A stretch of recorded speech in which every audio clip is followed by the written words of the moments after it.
सबसे पहले अब बात करते हैं मध्य प्रदेश विधानसभा के बजट सत्र की। जया, हमने देखा पहले और दूसरे दिन तो दिवंगत नेताओं को श्रद्धांजलि देने में गुजर गया, लेकिन आज चौथा दिन है। क्या खास होने वाला है आज?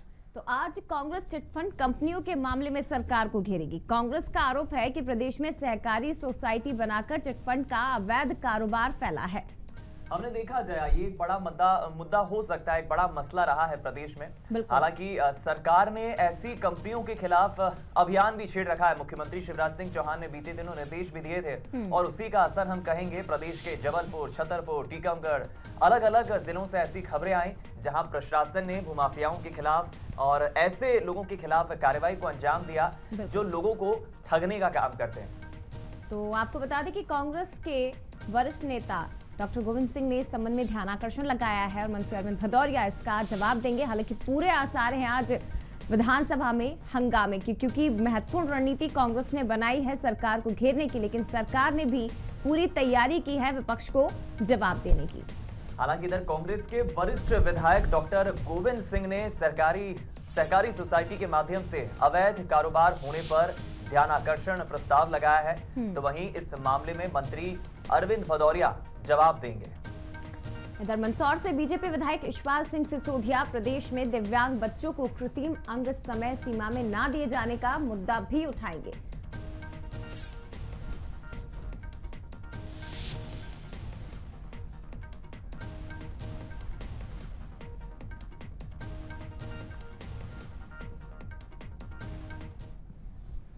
और चलिए अब आपको बता देते हैं कि आज प्रधानमंत्री नरेंद्र मोदी का कार्यक्रम क्या है। तो आज प्रधानमंत्री नरेंद्र मोदी तमिलनाडु और पुडुचेरी के दौरे पर रहेंगे। तमिलनाडु में महत्वपूर्ण बिजली परियोजनाओं समेत कई विकास परियोजनाओं का उद्घाटन और शिलान्यास किया जाएगा। 12,400 करोड़ रुपए की लागत से कोयम्बटूर में आधारभूत संरचना से जुड़ी विभिन्न परियोजनाओं का शिलान्यास करेंगे। इधर तमिलनाडु में प्रधानमंत्री नेवेली नई ताप बिजली परियोजना को राष्ट्र को समर्पित करेंगे। बता दें आपको, संयंत्र की 2 इकाइयों के जरिए 1000 मेगावाट बिजली का उत्पादन होगा और इस संयंत्र से तमिलनाडु, केरल, कर्नाटक, आंध्र प्रदेश, तेलंगाना और पुडुचेरी को भी सीधा फायदा होगा। तो आपको बता दें कि आने वाले समय में इन 2 राज्यों में एक यहाँ पर इलेक्शन होना है और इस लिहाज से प्रधानमंत्री का यह दौरा बेहद महत्वपूर्ण माना जा रहा है। हालांकि कई योजनाओं की सौगात भी आज प्रधानमंत्री देने जा रहे हैं।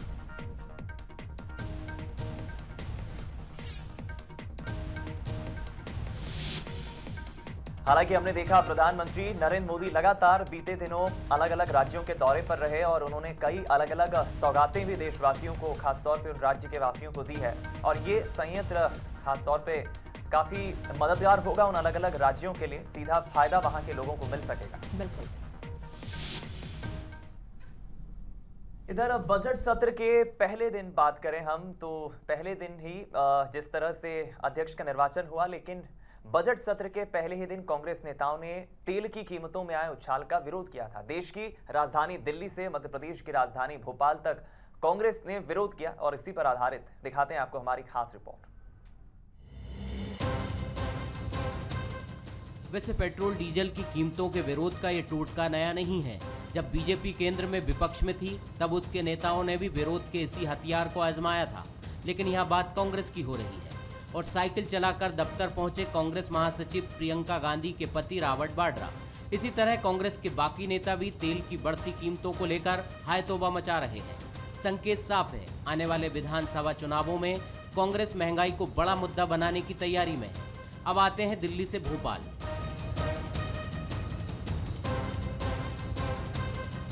भोपाल में विधानसभा के बजट सत्र के पहले दिन कांग्रेस नेताओं ने तेल की कीमतों में आए उछाल का विरोध किया।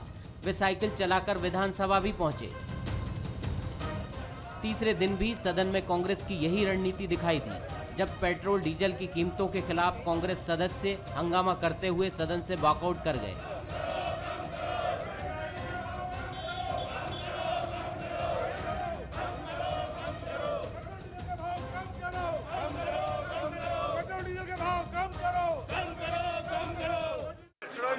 बारे में कुछ कहने लायक बात बची है जी। आराम से भैया, हाथ को हटा लो यार भैया। वैट और टैक्स जी राज्य सरकार को घटाना चाहिए जी। आज हर वर्ग परेशान है पेट्रोल और डीजल से जी। कोई बताने लायक बात नहीं बची। आम जनता आज तरसते, हर वर्ग तरसते। मध्य प्रदेश में विधानसभा चुनाव दूर है, लेकिन नगरीय निकाय चुनाव का कार्यक्रम कुछ ही दिनों में घोषित होने वाला है। यही वजह है कि कांग्रेस ने बीजेपी को घेरने, सड़क से सदन तक का फुल प्रूफ प्लान लागू कर दिया है। आने वाले दिनों में उसकी महिला इकाई भी महंगाई के खिलाफ सड़क पर उतरेगी। 8 मार्च को हमारा महिला सम्मेलन के बाद हम इनका घेराव करेंगे और इनको ये बताएंगे कि जिन महिलाओं ने आपको गद्दी पे बिठाया था वो जल्द आपको उतार फेंकेंगे। उधर कांग्रेस के हर पैंतरे पर बीजेपी सजग है, लेकिन महामारी के इस दौर में तेल पर हो रही अपने हिस्से की आमदनी कम करना उसके लिए भी मुश्किलों भरा है। 15 महीने जब कांग्रेस की सरकार थी, उन्होंने मध्य प्रदेश में फिजूल खर्ची की, आईफा अवार्ड आयोजित किया, मंत्रियों और मुख्यमंत्री के बंगलों पर करोड़ों रुपए खर्च किए और इसीलिए कांग्रेस की सरकार ने, कमलनाथ की सरकार ने वेट बढ़ाया और उसी का परिणाम है कि उस समय सबसे ज़्यादा महंगाई थी। आज के जो दाम है वो अंतर्राष्ट्रीय पेट्रोल और डीजल के दाम के कारण दाम बढ़ रहे हैं। हमने वेट नहीं बढ़ाया। बीजेपी तेल पर अंतर्राष्ट्रीय बाजार की दलील देती है, लेकिन अंतर्राष्ट्रीय बाजार में तेल के दामों का विश्लेषण करें तो तेल के दाम आज आधे हो जाने चाहिए थे, लेकिन हो रहा इसका उल्टा। इसे आंकड़ों से समझें। 2014 में जब बीजेपी ने देश की कमान संभाली तब क्रूड ऑयल $160 प्रति बैरल था। तब पेट्रोल प्रति लीटर 71 रुपये और डीजल 56 रुपये प्रति लीटर था। उसके बाद से लगातार 6 साल से कच्चे तेल के दाम औसत $55 से $65 के आसपास बने हुए हैं। ये सरकार की किस्मत ही तो है। इस बीच 2016 में एक बार पेट्रोल डीजल के दाम जरूर कम हुए, लेकिन उसके बाद केंद्र ने तेल पर अपना टैक्स बढ़ाकर दुगना कर दिया। 2021 के आंकड़ों की बात करें तो कच्चा तेल अब $65 प्रति बैरल के आसपास है और पेट्रोल के दाम 100 रुपये के करीब पहुंच गए हैं और इसी दर से डीजल में भी बढ़ोतरी हुई है। इसे क्या कहें, दोनों तरह से बीजेपी का नसीब उसके साथ है, वोट भी और नोट भी। 2014 के बाद से लगातार उसका वोट बैंक बढ़ रहा है और सरकार की आमदनी भी तेल से दुगनी हो गई है। इसमें दोष बीजेपी का नहीं है, नसीब बेचारी जनता और कांग्रेस का खराब है। Bureau report, Bansal news. चलिए अब आगे बढ़ते हैं और आपको बताते हैं वैक्सीनेशन का दूसरा फेज 1 मार्च से शुरू होने जा रहा है। 10,000 सरकारी केंद्रों और 20,000 निजी अस्पतालों में टीका लगाया जाएगा। और इसमें सबसे खास बात ये रहेगी, वैक्सीनेशन के इस दौर में 45 साल से ऊपर बीमार लोगों और 60 साल से ऊपर के सभी लोगों का वैक्सीनेशन होगा। अगर इस एज ग्रुप के लोग सरकारी केंद्रों में जाते हैं तो उनके लिए टीका मुफ्त होगा, लेकिन निजी अस्पतालों में फीस भरना होगी।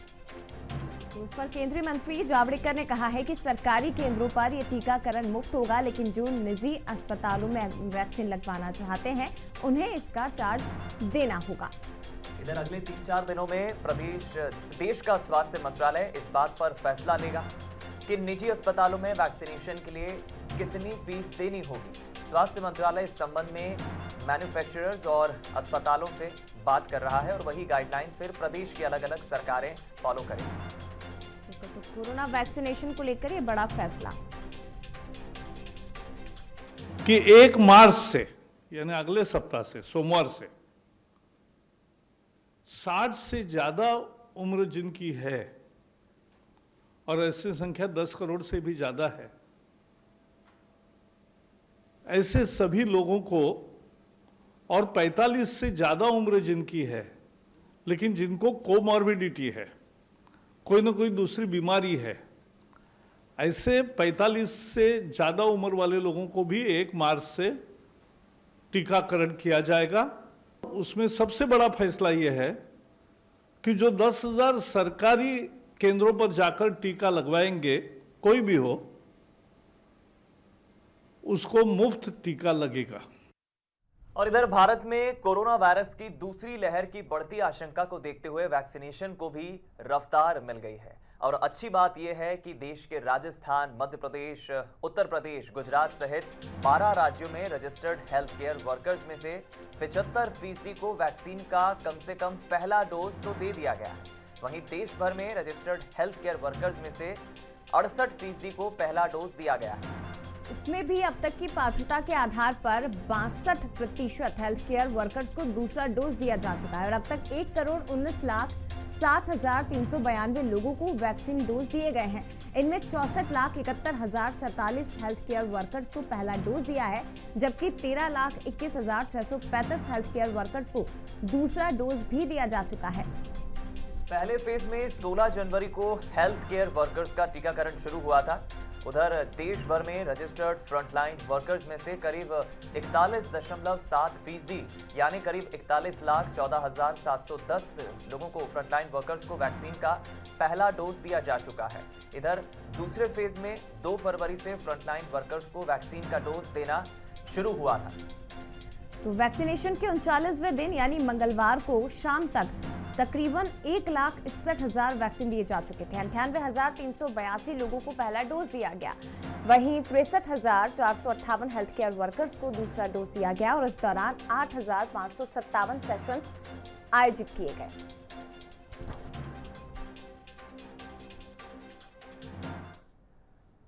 ये तो बात हुई देश भर के उन वैक्सीनेशन के आंकड़े की, लेकिन बात करें मध्य प्रदेश में कोरोना की स्थिति की तो कोरोना के बढ़ते मामले को देखते हुए प्रदेश की सरकार अलर्ट मोड पर आ गई है। मध्य प्रदेश के मुख्यमंत्री शिवराज सिंह चौहान ने बुधवार को अलग अलग जिलों के कलेक्टरों से वीडियो कॉन्फ्रेंसिंग के माध्यम से फिर से बातचीत की और इंदौर, भोपाल, बैतूल, जबलपुर और छिंदवाड़ा में विशेष सावधानी बरतने के निर्देश दिए। मुख्यमंत्री ने कहा कि आर्थिक गतिविधियां प्रभावित न हो, इसके लिए प्रदेश में लॉकडाउन नहीं लगाया जाएगा। सीमावर्ती क्षेत्रों के मजदूर काम करने के लिए अन्य राज्यों में ना जाएं, उन्हें मनरेगा के तहत गांव में ही काम दिलाया जाए। उन्होंने सभी से अनिवार्य रूप से मास्क लगाने, पर्याप्त शारीरिक दूरी का पालन करने की भी अपील की और इस संबंध में चिकित्सा शिक्षा मंत्री विश्वास सारंग का भी बयान आया। उनका कहना है कि बीमारी आम और खास को देखकर नहीं आती, मास्क सभी को लगाना चाहिए।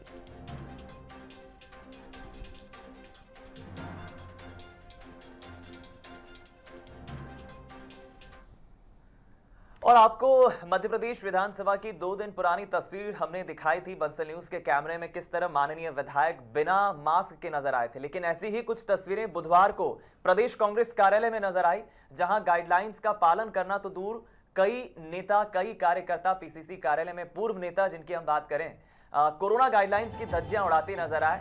और ऐसी ही कुछ तस्वीरें पीसीसी कार्यालय से कल देर शाम नजर आई। जन्मदिन मना रहे थे विपिन वानखेड़े का। कांग्रेस के विधायक हैं विपिन वानखेड़े के समर्थक, कार्यकर्ता डीजे का साउंड बजाकर माननीय का केक काटने पहुंचे थे। लेकिन गाइडलाइंस का किस तरह से गाइडलाइंस की धज्जियां उड़ाई गई, आप ये देखिए। बिल्कुल, तो एक तरफ प्रदेश के मुखिया जनता से अपील कर रहे हैं कि तमाम कोरोना गाइडलाइंस का पालन किया जाए, लेकिन जिन माननीयों को जनता तक संदेश पहुंचाना है वही इस तरह धज्जियां उड़ाते नजर आ रहे हैं।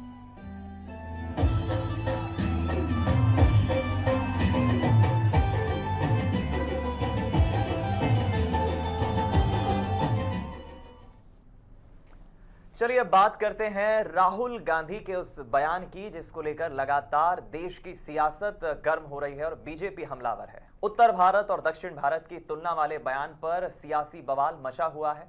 अभी तक को सिर्फ विपक्ष ही इस बयान पर असहमति दिखा रहा था, लेकिन अब इस बयान पर कांग्रेस भी दो फाड़ हो गई।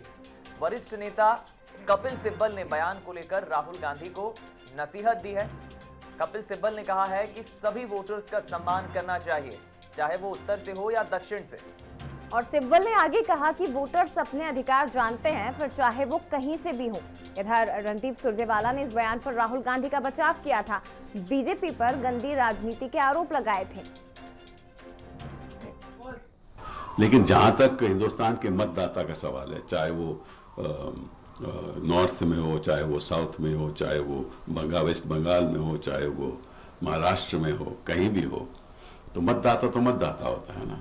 हर मतदाता जहां भी वो होगा, वो समझदार मतदाता है। उसको मालूम है कि किसको वोट देना है, क्यों वोट देना है, किस राजनीतिक दल को वोट देना है। मैं कोई व्यक्तिगत रूप पे कोई टिप्पणी नहीं करना चाहता, लेकिन हमें मतदाता को कहीं का भी हो, उसको पूरा हमें रिस्पेक्ट देना चाहिए। The North-South divide is a toolkit being adopted and sold by the BJP to the news channels and to the public. Let us all rise up and ensure that governments of the day answer on issues and not on superficiality that they are trying to divert our attention to. The North-South toolkit being adopted and sold by... बता दें आपको, राहुल गांधी के इस बयान के बाद विपक्ष लगातार कई सवाल उठा चुका है। स्मृति ईरानी, योगी आदित्यनाथ, इन तमाम बीजेपी के नेताओं ने ट्वीट करते हुए निशाना साधा। तो वहीं बुधवार को बीजेपी ने अपनी प्रेस कॉन्फ्रेंस में भी इस बयान की निंदा की थी। और इधर मध्य प्रदेश में भी बीजेपी नेताओं ने राहुल गांधी के बयान को देश को विभाजित करने वाला बताया है। सब भारत माँ के लाल, भेदभाव का कहाँ सवाल। कश्मीर से लेके कन्याकुमारी तक, अटक से लेके कटक तक सारा भारत एक है। और हम तो एक भारत और श्रेष्ठ भारत पूरे देश को मानते हैं। कश्मीर हो, कन्याकुमारी हो, भोपाल हो, गुवाहाटी हो, अपना देश अपनी माटी है। देश को ऐसे कभी नहीं बांटना चाहिए।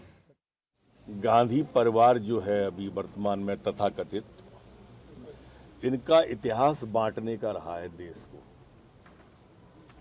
पहले देश के दो टुकड़े कराए, फिर जो देश के भाग थे कश्मीर जैसे 370 और वो लगा के उनको पृथक रखने की कोशिश की। अब उत्तर और दक्षिण, एक गंगा जी में डुबकी लगाए, उत्तर में एक दक्षिण में। उनको बधाई, पांडिचेरी की उनकी यात्रा सफल रही। देखो, कांग्रेस तो विनाश काले विपरीत बुद्धि। कांग्रेस के नेता जो हैं वो सटियाले हैं। विनाश काले विपरीत बुद्धि, हमेशा फूट डालो राज करो की नीति अपनाई है उन्होंने। तुष्टिकरण की नीति अपनाई है और तुष्टिकरण की नीति के कारण जो 425 थी कांग्रेस की वो 44 रह गई। अब 4 भी नहीं आएगी। और प्रधानमंत्री जी का जो सपना है कांग्रेस मुक्त भारत का, वो राहुल गांधी लगे उसको करने में, पूरा करने में, इसलिए उनको बधाई।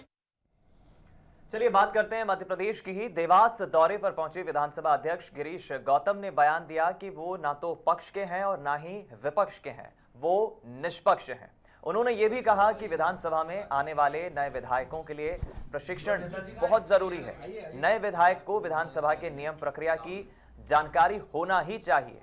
विधानसभा में कई सीनियर विधायक हैं जिनके अनुभव नए विधायकों को भी मिलने चाहिए। वहीं विधानसभा के डिजिटलाइजेशन के सवाल पर विधानसभा अध्यक्ष ने कहा कि विधायकों को लैपटॉप, कंप्यूटर और टैबलेट चलाने के निर्देश दिए गए हैं। इसके साथ ही उन्होंने ये भी कहा कि जो मजा फेस टू फेस में है वो फेसबुक में नहीं है। ये आप देख रहे हैं कि 15 महीने और ये 10 महीने करके ये कोरोना काल के कारण या सरकार को उल्टा पुल्टा होने के कारण विधानसभाएं नहीं चली। और नए नए जो विधायक जीत के आए हैं उनको वाकई में नियम प्रक्रिया और तमाम सारी चीज़ों की जानकारी होना ही चाहिए। इसलिए मैं व्यवस्था ये कर रहा हूँ कि हमारी विधानसभा में प्रचुर विद्वता मौजूद है। एक से सीनियर विधायक हैं। आप ताजुब करेंगे, गोपाल भार्गव 8 बार से 40 साल हो गया। हमारे 4 विधायक हैं जो 7 बार से जीत रहे हैं। गोविंद सिंह कांग्रेस के हैं। तो उनका अनुभव उनको देना, उसको ये लगे कि भाई केवल विधानसभा ही सब कुछ नहीं है। सारे विधायकों को लैपटॉप और अपना मोबाइल, ये क्या नाम है आपका, टैबलेट और कंप्यूटर, ये सब दे रहे हैं। और इसीलिए विधानसभा ने तय किया कि प्रत्येक विधायक को हम 50,000 रुपया देंगे, तो ये सब खरीदें, अपडेट हो और जो जानकारी डिजिटल आती है उसको। इधर 19 साल पुराने 8 करोड़ के टैक्स घोटाले में आरोपी IAS अधिकारी ललित दाहिमा को आखिरकार इंदौर जिला कोर्ट में पेश होना ही पड़ा। ललित दाहिमा के खिलाफ जिला कोर्ट ने गिरफ्तारी वारंट जारी किया था।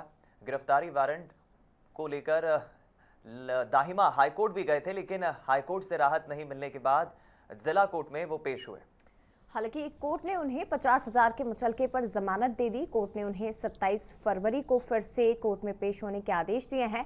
आपको बता दें, मामला साल 2003 का है, जब ललित दाहिमा इंदौर कृषि उपज मंडी सचिव के तौर पर पदस्थ थे। इस दौरान दाहिमा पर व्यापारिक फर्मों के जरिए 8 करोड़ की टैक्स चोरी का आरोप लगा था। तत्कालीन इंदौर कलेक्टर ने 2004 में एरोड्रम थाने में मामला दर्ज भी कराया था। वहीं EOW भी इस मामले की जांच कर रहा है और पिछले 5 सालों के दौरान कई बार कोर्ट में पेश होने के लिए समन जारी किया जा चुका है और ललित दाहिमा कोर्ट में पेश नहीं हो रहे थे। हालांकि इस पर जिला कोर्ट ने गिरफ्तारी वारंट जारी किया था। ललित दाहिमा वर्तमान में उप सचिव के पद पर पदस्थ हैं। टैक्स घोटाले के मामले में आरोपी है दाहिमा और टैक्स घोटाले के मामले में ही गिरफ्तारी वारंट जारी हुआ था। कोर्ट ने 50,000 के मुचलके पर फिलहाल उन्हें जमानत दी है। ललित दाहिमा आज गिरफ्तारी वारंट के पालन में सुबह 11 बजे से न्यायालय कक्ष में उपस्थित हुए। गिरफ्तारी वारंट के पालन में उनके द्वारा जमानत आवेदन भी फाइल किया गया था और जमानत आवेदन फाइल करने के पश्चात उन्हें 50,000 रुपये के बॉन्ड पे उन्मुक्त कर दिया गया है और ये अंतरिम अभिरक्षा है और 27 तारीख को फिर न्यायालय में उपस्थित होंगे। अंतरिम ऑर्डर है ये। चलिए आगे बढ़ते हैं और बात करते हैं छतरपुर जिले की, जहां पर एक बार फिर से स्वास्थ्य सुविधाओं की पोल खुलती नजर आ रही है। मामला जिला अस्पताल का है, जहां एक महिला ने अस्पताल के गेट पर ही बच्चे को जन्म दे दिया।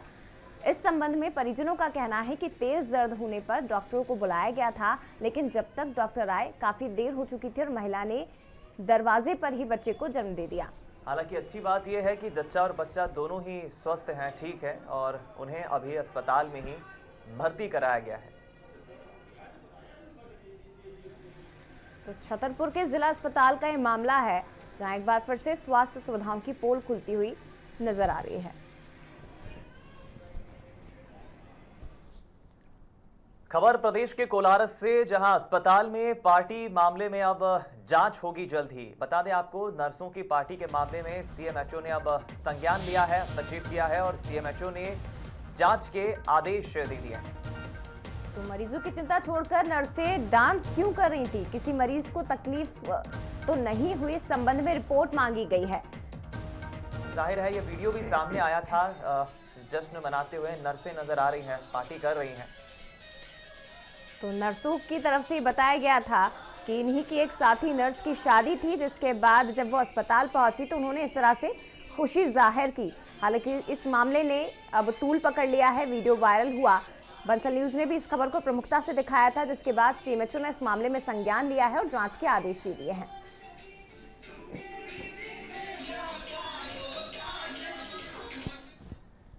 इधर भोपाल के डीबी मॉल में उस वक्त अचानक हड़कंप मच गया जब अचानक पुलिस और बम निरोधक दस्ता सर्चिंग के लिए पहुंच गया। पुलिस को डीबी मॉल में आतंकियों के छिपे होने की खबर मिली थी, जिसके बाद पुलिस डीबी मॉल पहुंची और मॉल में घुसे आतंकियों से बंधकों को भी छुड़ाया और एनकाउंटर में आतंकियों को भी मार गिराया। दरअसल आपको बता दें कि ये सब असली नहीं था। ये पुलिस मौके पर और बम स्क्वाड ने मौके पर पहुंचकर मॉक ड्रिल किया। यहाँ काउंटर टेररिस्ट ग्रुप और बम स्क्वाड का संयुक्त अभ्यास चल रहा था।